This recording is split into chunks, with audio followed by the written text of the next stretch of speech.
বন্ধুরা, আজকে তোমাদের সাথে আমি সারা বছর কীভাবে মটরশুঁটি সংরক্ষণ করা যায় সেটাই শেয়ার করব। আর শীতের শেষে মটরশুঁটি খুব ভালো পাওয়া যায়, সেটাই কিন্তু তোমরা সারা বছর ধরে সংরক্ষণ করতে পারো। তো চলো দেখি কিভাবে আমি মটরশুঁটি সংরক্ষণ করেছি। তার জন্য আমি প্রথমে 1 কেজি মতো মটরশুঁটি কিনে নিয়েছি। মটরশুঁটির থেকে খোসাগুলোকে ছাড়িয়ে দানাগুলো বের করে নিয়েছি। তারপরে একটা পাত্রে জল গরম করতে দিয়ে দিয়েছি। জল গরম হতে হতেই আমি 1 চামচ নুন দিয়ে দিলাম। এখন নুনটা গলে যাওয়ার পরে আমি দিয়ে দেব 2 চামচ চিনি। আর জলটা কিন্তু আমি প্রায় 3 কাপের মতো নিয়েছি। 3 কাপ জলে আমি 1 চামচ নুন আর 2 চামচ চিনি দিয়ে দিলাম। দিয়ে চিনি আর নুনটা যখন খুব ভালো মতো জলের সাথে মিশে যাবে আর জলটা একটু ফুটে উঠবে, তখনই কিন্তু আমি খোসা ছাড়িয়ে রাখা মটরশুঁটিগুলো দিয়ে দেবো। দেখো আমি মটরশুঁটিগুলো দিয়ে দিলাম। দিয়ে গ্যাসের আঁচটাকে কিন্তু আমি লো টু মিডিয়ামে রাখবো।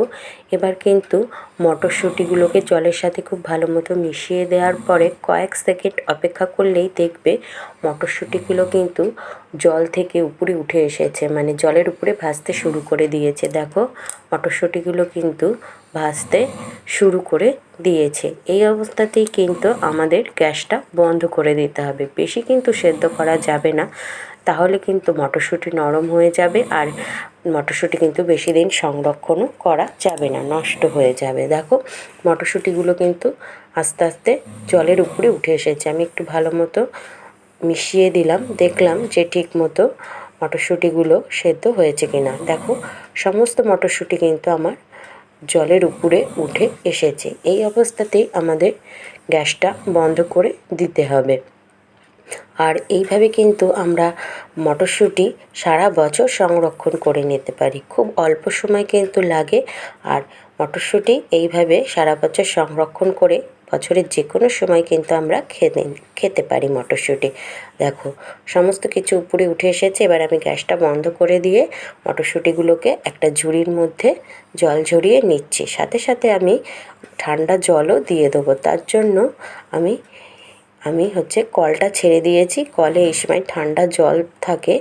আর আমি ঠান্ডা জলটা ঝুড়ির মধ্যে দিয়ে মটরশুঁটিগুলোকে ভালো মতো ঠান্ডা জলে ধুয়ে নিচ্ছি। দিয়ে ঝুড়িটাকে আমি জল ঝরাতে দিয়ে দেবো। সমস্ত জল ঝরে গেছে মটরশুঁটি থেকে। এবার আমি একটা সুতির কাপড় নিয়েছি একটা পাত্রের মধ্যে। তার মধ্যে মটরশুঁটিগুলোকে দিয়ে আমি শুকোতে দিয়ে দেবো। ঘরেই রেখে দেবো, রোদে দেওয়ার কোনো প্রয়োজন নেই। হাত দিয়ে মটরশুঁটিগুলোকে ছড়িয়ে দিলাম। দিয়ে ঘরে আমি মটরশুঁটিগুলোকে শুকোতে দিয়ে দেবো। প্রায় 3-4 ঘন্টার মধ্যেই কিন্তু মটরশুঁটিটা শুকিয়ে যাবে, মানে সমস্ত জলটা মটরশুঁটি শুকিয়ে যাওয়ার পরে দেখো আমার মটরশুঁটি থেকে সমস্ত জল শুকিয়ে গেছে। এবার আমি একটা এয়ারটাইট কন্টেনারে মটরশুঁটিগুলো ভরে রেখে দেবো। আর দেখো মটরশুঁটিগুলো আমি একটা বয়ামে ভরে রেখে দিচ্ছি কৌটোর মধ্যে। তোমরা ইচ্ছা করলে জিপলক ব্যাগেও কিন্তু মটরশুঁটি সংরক্ষণ করতে পারো। দেখো এবার আমি কৌটোর ঢাকনাটা আটকে দেবো। এইভাবে এটাকে আমি ডিপ ফ্রিজে সংরক্ষণ করে রাখবো 1 বছরের মতো। আর আগের বছর আমি যে মটরশুঁটিটা সংরক্ষণ করে রেখেছিলাম সেটা আমি ডিপ ফ্রিজ থেকে বের করে তোমাদেরকে দেখিয়ে দিচ্ছি। দেখো একই রকম কিন্তু আছে। এই দেখো এটা আমি ডিপ ফ্রিজ থেকে বের করে নিয়ে এসেছি। দেখো ঢেলে দেখিয়ে দিচ্ছি। এগুলো একদম কিন্তু সতেজ আছে। দেখো মটরশুঁটি একদম কিন্তু যেরকম আমরা কিনে খাই, কেউ বলবে যে এটা আমার ফ্রোজেন করা মটরশুঁটি আগের বছরের।